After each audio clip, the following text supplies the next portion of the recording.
The decision to launch Dearborn Labs took roughly 10 years because it was 10 years of hard-won lessons, learning how to deploy production technology and AI in a real insurance business with real insurance operators. One of the things that I hear all the time from agents and agencies is ease of use.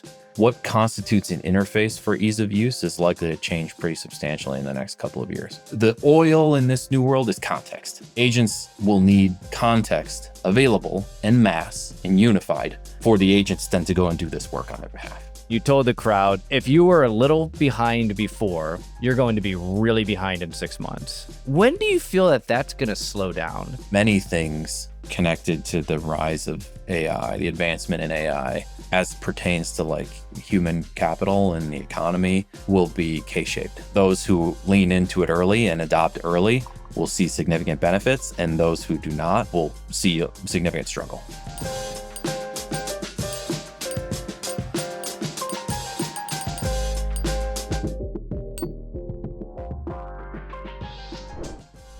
So Kyle, there's probably, and I don't say this lightly, 100 different directions I could have started this conversation out from my research. Where I'd love to start this is, can you tell us about trying to get into business school? I can. This is a fun story, although it reveals some things about me I'm not sure I should reveal, but whatever, we'll go for it. I was a political science major in undergrad, which either means you care deeply about political science or you don't care about school. And I was in the latter camp. I was a football player, and so that was an easy major to choose. Watched a lot of films on politics. But so I got done playing football and was forced into retirement due to skill. So I had to find out what I wanted to do in the real world. And I obviously had given no thought to it whatsoever. So decided to go to law school because that's something you can do if you were a political science major and you have no real career ambition. So like I did, went to law school and didn't know anything about being an attorney, but everyone seemed quite proud of me for making that decision. So I did it. And I got there, and I went to University of Wisconsin Law. It's a fantastic school, wonderful program. I just didn't realize after starting for 6 months, I wasn't sure I wanted to be a lawyer now that I knew what it was. So the business school is across the street, and I walked across the street and walked into the admissions office and said, "I'm Kyle. I'm a law student. I think I want to go to business school too." And they said, "Oh, okay. Do you have any experience in business?" I said, "No, I've never done anything in business." They said, "Well, what about like work experience? Do you have any work experience?" And I was like, "I worked on baseball fields when I was in college, making sure they were ready for the game, but that's about it. I was busy playing football." And they said, "All right, well, have you taken the GMAT?" And I said, "Well, I don't know what that is." And they said, you can go, sir. we don't have a place for you here," which sounded a lot like a maybe. Oh, sure. That's what I would have taken from that. No question. So I just started coming back day after day, week after week, with like a new plan of how they could let me in. And the woman who worked in admissions at the time, Erin Nicholsberg, was such a saint. She took those meetings, and like finally she convinced someone in the Wisconsin MBA program they should take me. And so after I took the GMAT twice, I sort of wrote them letters and met with people, and like she convinced somebody they should let me in. So I got in to the business school at UW, and it was the ultimate like moment when the dog catches the car, where it was the only thing I wanted. And then I got it and I was like, well, what the hell do I do with this? I don't know anything about business. So this is a true story. I went to Goodwill and I bought a bunch of books from Goodwill about business. I bought like One Up on Wall Street by Peter Lynch. I bought this accounting book, which was oddly like, it was like long and thin. So it was like a weird book to hold on to. It was very strange. But I read, and then I got there and promptly realized that I needed to figure out a job. And because they tell you, like, now you're in business school, what do you want to do? And I said, I don't know. I just wanted to be here. And they're like, you got to figure out a job. So I started talking to people, and I met someone who was in venture capital. And I said, that's an awesome job. I went back to the admissions group and I said, I want to be in venture capital. And they said, you idiot. It's like the only job you can't have. You need like 20 years of work experience. Like, you're here and now you screwed it up again. And so that also sounded like a maybe. So I just stopped going to class and went out into the community to meet with startups and entrepreneurs and like get my hands dirty with investors and startups. and ultimately got my degree, and the program was great. But yeah, it was a bit of a winding journey to get there, decide that I didn't need to go to class anymore, go learn how to be an entrepreneur, go to class enough to graduate, and now stay very close to the program because, frankly, despite my absences, it very much gave me chances others would not and helped sort of shape my knowledge and what I brought to my career. So very appreciative for the opportunity. It was just a bit of a roundabout journey. When I hear that story, all that's going through my head is that's like the most founder story that you could possibly tell. Like every single part of it. The no is really just a maybe. I think I'm just going to do it this way anyway. Like you can't script a more founder story. So I love that. And here's the reality is obviously that ended up being a great decision and that's paid off.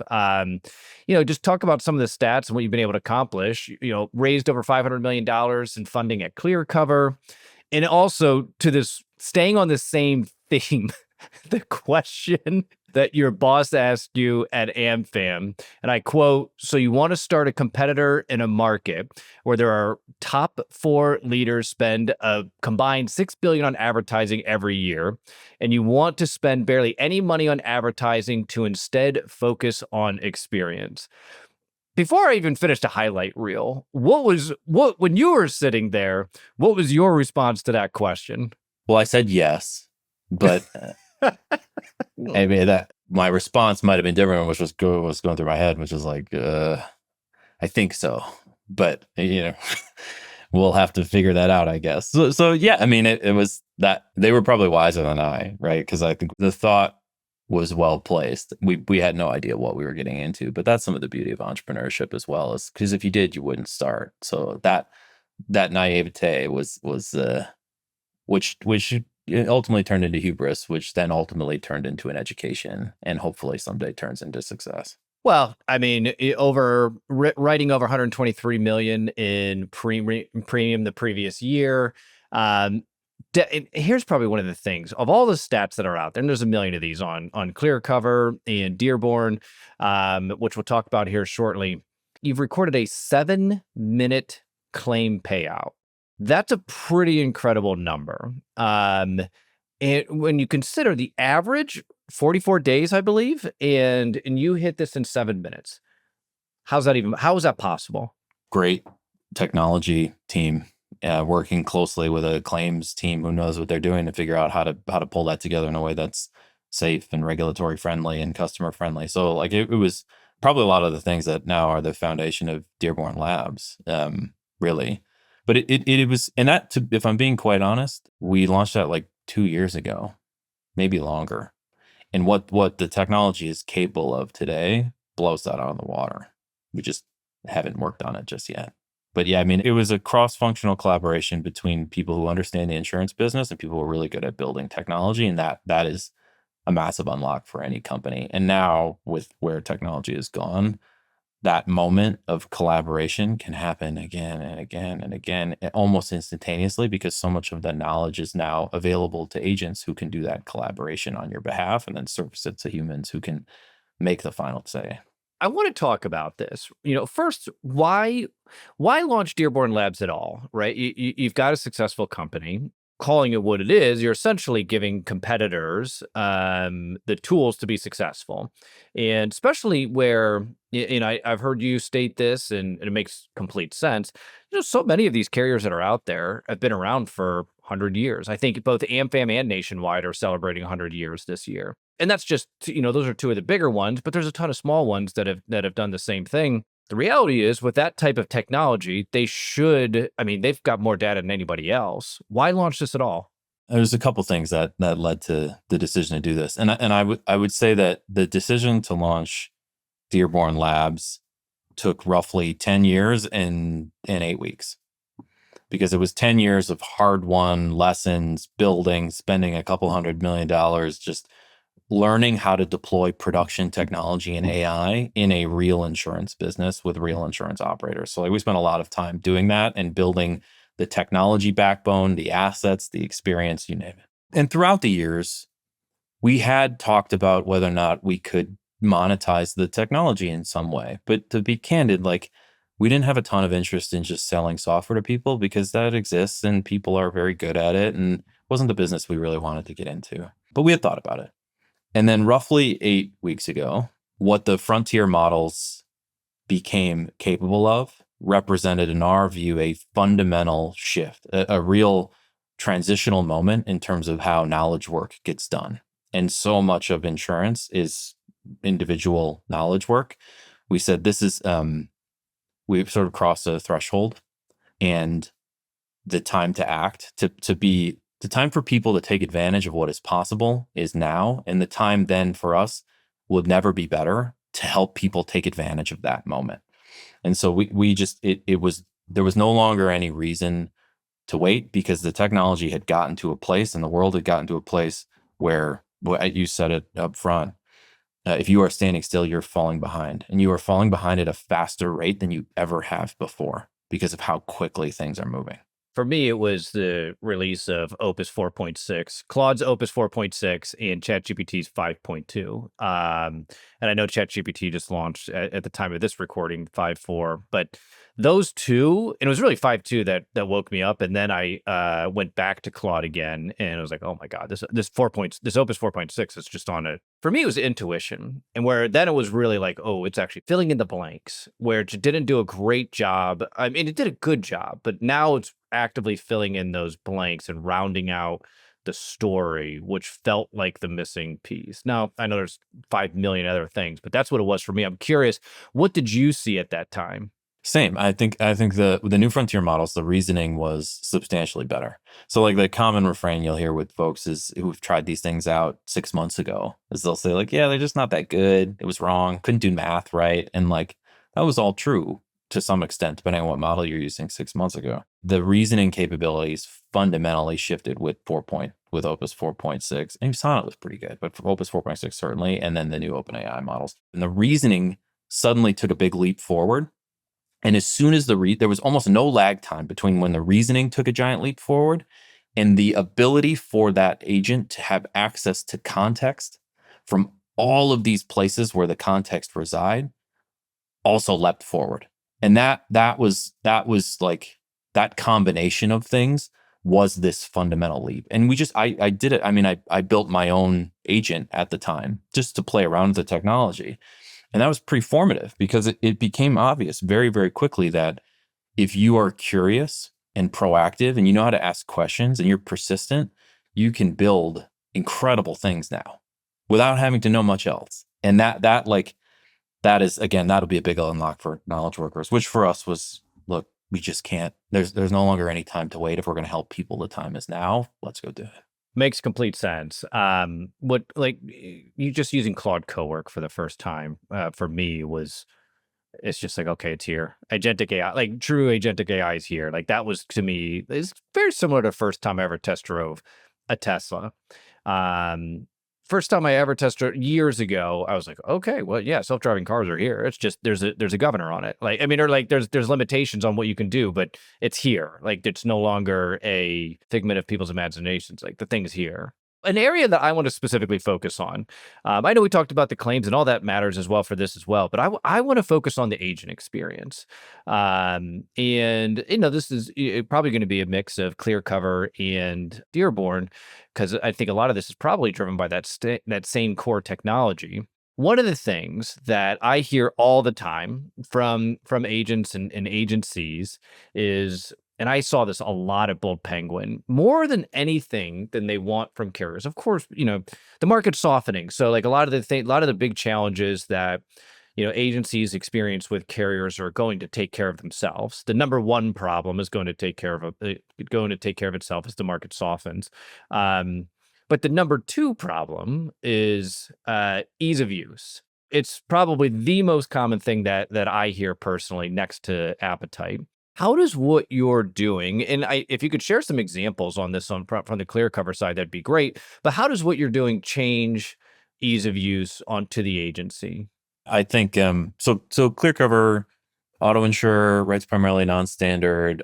We distribute a bunch of different ways, but we do work with agents quite a bit. While we launched a new non-standard product in Florida recently, that we're scaling out to agents in Florida now. And so like we have a fair amount of experience in the agency space working with these folks. In Dearborn Labs, it's like a hybrid sort of consulting slash technology build out business that sort of resembles Palantir, but for mid-market insurers, and is targeted at carriers and MGAs. But we've had a handful of conversations with agencies as well, because these are problems we've seen both sides of in our work at Clearcover. And so like, I think both businesses sort of in some way touch this space. So a couple things, and the refrain of like the agent, ease of use.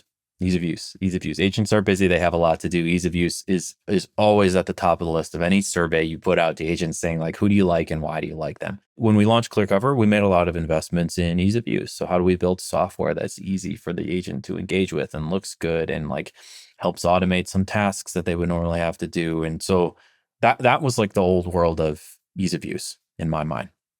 Where we're headed now, and we have not rolled this out to our agents in Florida yet, although I suspect we will shortly, is what constitutes an interface for ease of use is likely to change pretty substantially in the next couple of years. What we should all be doing, and I know Clearcover will do, I can't speak for everyone else, is if I were an agent today, what I would want all my carriers to do is make anything I can do in their agent portal available to me via MCP, so that available to me essentially via a connection that an agent can use, an AI agent can use, so that you can run your business through a set of AI agents that you orchestrate that all have access to the tools, the data, and the connections they need to do those portions of the job.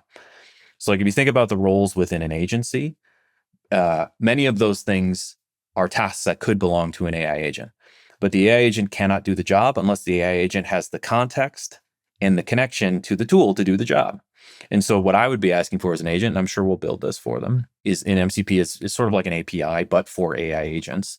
And so if I'm the agent, if I'm running an agency, I want to be able to work with my AI orchestrator who orchestrates a series of other AI workers who do specific tasks for me that are all connected up to Clearcover's agent portal, so that I know I don't have to go in there to get what I need. It can all be surfaced up through my agents who can do the analysis and present me with whatever I need to know about my business with Clearcover or any other carrier I work with. And so like my sense is that this ease of use, just like many other areas of software, if you're an agent navigating 7 to 15 different carrier portals to do your job, plus your AMS, plus all the other things you need to do to run your business, those days are numbered. Because all of those systems should be communicating with an agent, and that agent should be your primary interface to do work. And it's not going to happen overnight, but like that, again, like the definition of ease of use will change substantially as this interface layer starts to fade away in favor of direct interaction with an agent who manages other agents on your behalf. And if I'm playing that back, what I'm hearing you say is you're going to have some sort of interface layer. This could be your AMS provider could provide this. There could be a third party that provides this. It could be connectors within one of the big platforms, Claude, OpenAI, Gemini, whatever that might be. And it sounds like this is pretty much up for grabs at this point, for the most part. I mean, there are some insurtechs I know that are working on this, but nobody's got it down to what you had just said.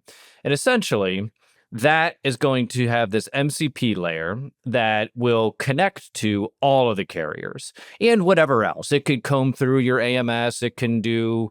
It's essentially just going to interact like an API would, but it's built for agents with all these different platforms. And then either by rules that you've set up and how you like to do business with, and the coverage amounts that you like, is taking that into consideration, just like you'd build a skill in Claude, that will serve up what the quote is. But everything else is going to be done 100% behind the scenes, and the agents are going to be doing all this. Is that essentially what you're saying? Yes, and it's even broader than that, because I think you're, again, how quickly we get there is a question of adoption, and the technology's on its way, but some of it isn't all the way there yet. But again, at the pace at which things are moving, you can't bet it's that far away. If you're running an agency, when you walk in the morning, there's things running through your head that you need to accomplish today. I need to make sure that, like, are we closing business effectively? Am I getting the top of funnel that I need?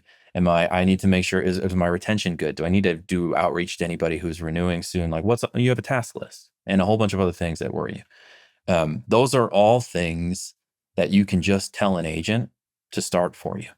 to give you a first draft, to get you to take it as far as the agent you want the agent to take it before you ever have to think about it. And so like you're an agent, you walk in the door, like I would love a world where all of Clearcover's agents can go talk to Claude or whatever instance of it, whatever their like primary AI interface is, and say, which policyholder should I reach out to today and why? And the work gets done in the background where you have an agent who then goes and looks at all the different like agency portals that you have to manage and figures out which of your policyholders are up for renewal shortly and which of them have churned before and like maybe are at risk of churn now. And when's the last time I talked to them? And that gets surfaced up to the orchestrator agent who's managing all the sub agents who are going through the agency portal. And the orchestrator agent now says, well, look, I have the list of people. What do I know about these people? Because I have like my little CRM over here. And that tells me that like, Tom has this job. So I probably shouldn't call him at this time. I should call him this evening. And like that then gets surfaced up to the agent. And here's your top 10 list of people that you should reach out to. And here's when I suggest you do it. And oh, by the way, I drafted the communication for you because I know enough about Tom to make it sound personal. That we are not that far away from that being real. What we need to enable it for the agent is these connections so that the agents have enough. The oil in this new world is context, pure and simple.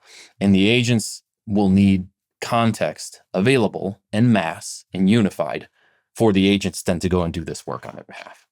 Who do you think's going to make that happen? Like, because the carriers are a part of this, right? Like the carriers are a part and can play their part with that. And typically carriers have, a lot of the resources to be able to invest in things like this. But who is this is this going to be the Vertifores, Applied, Xywaves? Is this going to be more of the policy admin systems that are going to unlock some of these things? Like, who do you think? Or is it multiple players? What does that look like in your mind? Yeah, probably all of the above.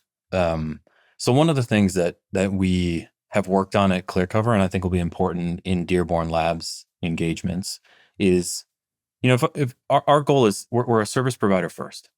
We come in and we want to help people understand what the world looks like, what their opportunity set looks like, and what to execute on first. And we think we're well positioned to do it because we've done this for a decade. We've solved a bunch of these hard insurance and technology problems for a decade. And so we come in and you identify that as a carrier, like you want a claims co-pilot, because that claims co-pilot is going to help your reps manage 3 times more claims than they can handle right now, because they're going to do a bunch of work on the rep's behalf and then bring it back to them for judgment and curation and taste and all the things that the rep still needs to be involved with.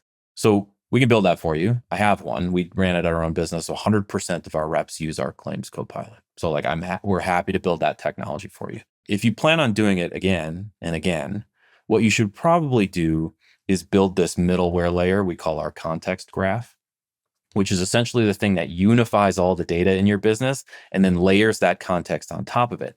So the next agent you build not only has access to whatever data that person who was doing that task before has, but it has access to what the claims agent is doing too. Because we all know if we build you an underwriting agent, it would sure be nice if it knew exactly what the claims agent knew and was doing, and they could collaborate together. Insurance is a very cross-functional business.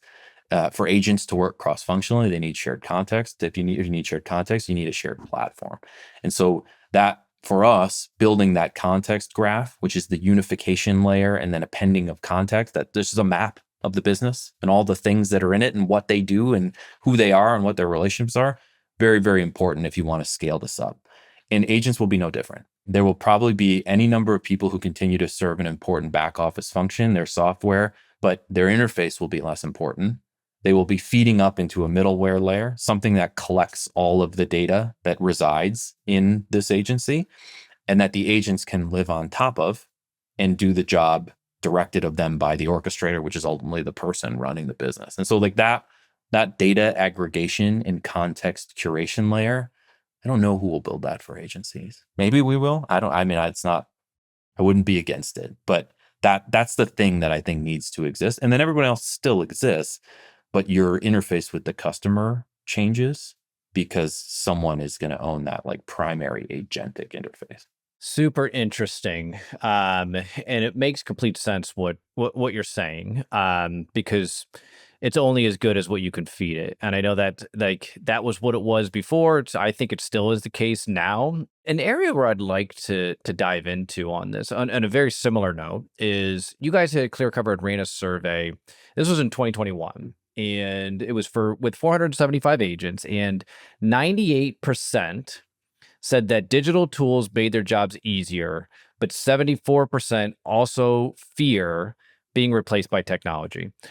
I'd bet those numbers I bet they haven't changed much at all. Maybe went up in some cases. When you hear that, as a carrier, how do you support an agency through that? What are your thoughts on that? Is it what you're saying? Like, we need to build this piece for them to be successful? Of course, the Insurify that was released, the AI agent connection with ChatGPT sent shockwaves everywhere. Not to say it's not a cool app, but I don't think it's fully there yet. But I'd like to get your thoughts on that, just in general. I think it's still very much true. And I will not deny that I think many things connected to the rise of AI, the advancement in AI, as pertains to like human capital and the economy, will be K-shaped, which is to say, like those who lean into it early and adopt early will see significant benefits, and those who do not will see a significant struggle. Those two lines will diverge, and so like I think that is very real. But in the agency space in particular, so if you start to think about the ways that, or the things that agents still need help with today, even with all their capabilities, there's a couple things that are very human native. The first is relationships, right? As it stands, like the agents are very good at sounding human, and they can make videos that look like humans, and like we get closer every day. But relationships still matter in this business, and so the agent, as a relationship manager for the firm that has a very large team of agents who are doing much of the work that they had to do before, still super important. So if it's still a relationship business, that still very much matters. The agent will have to continue to manage that. The other thing that agents are not great at yet is curating their own context. And agents being AI agents. AI agents, yeah. Sorry. Yeah. So the AI agent isn't that great at curating its own context. And so the one of the roles of the human agent in this process is making sure that the AI agents they have working for them have access to all of the context they need to do the job well. Because again, the agent's very smart. It's only now is pretty much limited at this point by the context you can give it. And so I think the human agent as the orchestrator and context curator for the AI agents that work for them. And that's an important human job. It will continue to be. Like, I know this thing is important for the agent to know to do its job better. I have to make sure it has it. I have to make sure that it's relevant. I have to make sure it stays updated. That context, that like they call it harness engineering in the tech world, which is how do you make sure the agents are sort of architected and then given context in a way that allows them to be most effective. And so that is a human job still. The human agent will do that. And then the third is taste. I think that there's still an element of a human looking at an output and deciding if it is sort of crafted to elicit the response or achieve the objective it is intended to. And the AI gets better at that every day too, but like there is still some important element of taste, which help, making decisions on like what something ultimately looks and feels like with respect to the experience you're giving to your customer. Yeah. There's that piece of accountability too, right? People want to know that somebody is accountable to this decision. And that's what I think is going to be really interesting. And I've heard this point get brought up, and it's one that I've kind of thought about is, if you go, I'll just use ChatGPT, but it could be any, and you go through and you fully bind your policy and you've got a claim and carrier denies said claim. Where's that liability lie? That is an interesting one. Is that going to be, is the carriers in OpenAI going to be suing each other back and forth? Where does that lie? That's an interesting one. Not saying it's not solvable in some way, shape, or form, but I think people just in general want to know that somebody else. That could change. Another area I'd love to circle back on is the K-shaped. And I think that's very interesting. And I tend to agree with it. Honestly, for me, I think of like, I said this the other day, I was like, look, this thing's probably going to take my job here at some point, but it is so fun to mess with until that point.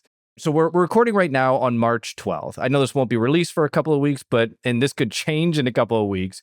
But when you think of that K-shape and the people that are leaning into it now, where do those people need to be? And I'll give you like some examples. Does that mean that they just kind of have to use AI as far as like, it's like they're asking it questions, using it as a thought partner? Do they need to be, let's just go like middle of the road, using co-work to start to execute on some tasks? Or let's go to the top where, they've got 5 Mac Minis and OpenClaw agents running on all the different machines. Like in your eyes, what is leaning into it right now on that K-shape look like? Just starting, just doing anything. I mean, it is, the time is now. And if you're not doing something, you are absolutely falling behind, but you don't need to be an expert. And I think this is a big trap, because I think what people, when they get started, like they want to craft the perfect prompt. They want to know exactly what to tell the agent so that it wows them. And that's not actually how it works. You just have to start. And like, I'll give you a tangible example here. So again, like I built my own assistant in Claude Code. And Jarvis is 8 weeks old. Fantastic tool. Like we built a brain and we built a routing infrastructure for how it accesses the parts of its brain, and a memory and learning infrastructure. It's got all this stuff, but it which sounds complicated. And I suppose I'm supposed to make it sound complicated now, but it started because I read an X post tweet from somebody who had said, I built myself an AI assistant in Claude Code, and I took the link and I put it in Claude and I said, I want one. Can you build this? And it said, sure. Here's how I would do it. Okay, get started. And now you're sort of tumbling down the rabbit hole, but it's not, you don't need to really know how to start. You just have to start. What you need, the prerequisites to success in my mind, in this new like agentic capability world, is curiosity. Like being able to ask questions, understand when something is interesting and press on it. And then prerogative, like taking those questions and saying like, I'm just going to keep pushing on this with my agent until I get the outcome that I'm seeking, or I learn something that changes my direction. But like with the tools available now, like you don't have to know how to do anything. You just have to know how to ask to admit it, and then ask how to do it, and you can figure it out. So that is, it's not, you don't have to have 5 OpenClaw. That would be cool, and those people are ahead. But you don't have to have 5 OpenClaw agents running your whole life in order to be caught up at this point. You just have to start. Yeah. I mean, you've got a quote out there, and I heard you say this at a conference before, and when I remember hearing that at the conference, like, all right, I got to get him on the show. But you said this was last year's IT InsurTech Insights in New York, and you told the crowd, you said, if you were a little behind before, you're going to be really behind in 6 months. And I think that was the one that really set in on everybody. When do you feel that that's going to slow down, that statement? One thing I'm going to take away from this is I better watch what I say on stage, because I wasn't sure anyone was paying attention. But now that you've tracked it, I got to be a little careful. Thank you for listening. I'm not sure it's going to get better ever. I mean, the technology does happen in waves, and like we are certainly at a point where things are happening fast, and like every single day, new product, new skill, new feature, this. You can do this with Claude Code. You can do this with OpenAI. This company, so like we're certainly at a pretty tall, a steep part of the curve. But the whole thing about AI, when it hits that inflection point, which again, like I think we probably did just hit, is that the curve becomes self-reinforcing. And the smarter the tools get, the smarter the tools are able to make the next set of tools that you need. The faster the tool, and so like we're probably, my opinion is we're at the point where the curve is unlikely to get much flatter ever, because the tools are getting increasingly good at creating the next tools. Yep, starting to hit that exponential curve. One of the questions I'm curious, we talked a lot about the agent experience, AI just in general. If you're let's say you're talking to one of these, mutuals, and a lot of the older mutuals they're many of them are 100% dependent on independent agents, and they come to you guys, and what is the advice? What's the first piece of advice you're giving them if they say, I want to improve my agent experience? To be honest, the first thing we're going to do is ask a bunch of questions. and try and understand, like, what do you like about it now? What do you think the shortcomings of it now? Like, have you talked to the agents recently about where they feel like you have opportunities to improve? What does the tech stack look like now, and does it limit you in any way? Like, there's a host of things that I'd have to learn to make a good recommendation, because I think that this is the thing that my hope is that this separates Dearborn Labs from some of the other things that are out there, is that there's a ton of great software out there, but it begins and ends at its own walls. In many cases, a hammer in search of a nail. And we have hammers too. We built a whole bunch of it over the last decade. But the way we want to go to market and help people is by first understanding the landscape of what they do and what's possible and what works and what doesn't, and then figuring out how to deploy the right hammer to the right nail at the right time to make sure that the house gets built appropriately and as quickly as possible. So we're going to ask a bunch of things to just to try and understand, like, what is the core problem you are trying to solve here and why. From there, then the next part of the answer, once we understand that, is how do we gather as much context as possible around this interaction, this task, the people involved, the things involved, the actions that those people and things take, and make that available to an AI who can help us all get smarter around how this ought to work. And that like this collecting of context in order to have AI help guide us in the right direction is critically important. And it turns out that it is really an advantage of incumbents as it relates to using AI, because the incumbents have lots of context. Sometimes they can't access it. Sometimes it resides in people's head instead of a knowledge base, or it's not directly accessible and there's some work done to really draw it out. But a carrier that's been around for 100 years has a lot of context. They have a lot of lessons learned and knowledge, and they've collected a lot of data. And like, that context is, again, that's oil in this world. Like, that, unlocking that and making use of it can be a real competitive advantage for a company that's been around a long time. What is that discovery process? I'm assuming it's a discovery process. Is that, interviewing the territory managers, interviewing their top agencies, interviewing all of the people, both executives, probably everybody is my guess, to get all that information? Is it surveys? Is it all the above? What does that look like? It can be any of those. And we also have built some tools internally at Clearcover that help us accelerate this process, where you basically give AI access to different pockets of information, and then the AI can scan and interpret and analyze and surface what it thinks the big opportunities are for you as well. So, like, we built some technology to help with this discovery process. But I don't know that I to be honest, like, we're not professional consultants. And we're operators who have done this for a decade and have learned hard lessons. And so my plan isn't to go in with like a cookie cutter deck for every one of these discovery engagements. Our plan is to like get there, understand the issues, use what tools we have at our disposal and the things we've done at Clearcover to try and figure out where to direct our efforts and resources, and then work with the client to really understand the problem space and what that solution is. So like, we can do the consulting thing, and I think there's value in that, and maybe we partner on it. But what's important is that we work with the client in whatever way makes sense to get to a good decision on what to build to maximize financial return for their business. And we learned this lesson the hard way at Clearcover, because we built a lot of stuff that was interesting, but had to really start to understand how to build the organizational DNA around prioritizing for impact on the business. That's not a slide deck. That's just like, we've experienced it and we know where to look and how to help you look in the right places to take this thing you want to build and translate it to a business outcome that we're both seeking. Well, I mean, I think you said this earlier, and it's definitely been my experience. It's really fun making the hammer. Like, when you could see the capabilities that these tools can do, and I can't even imagine, right? Like, with a team of engineers that are supercharged, the hammers that they can build. But you can waste a lot of time just building hammers and taking that time to understand what are the right hammers to build. And I think this applies to carriers, agencies. It doesn't matter, because there's so many cool stuff. They're all going to be things you want to do.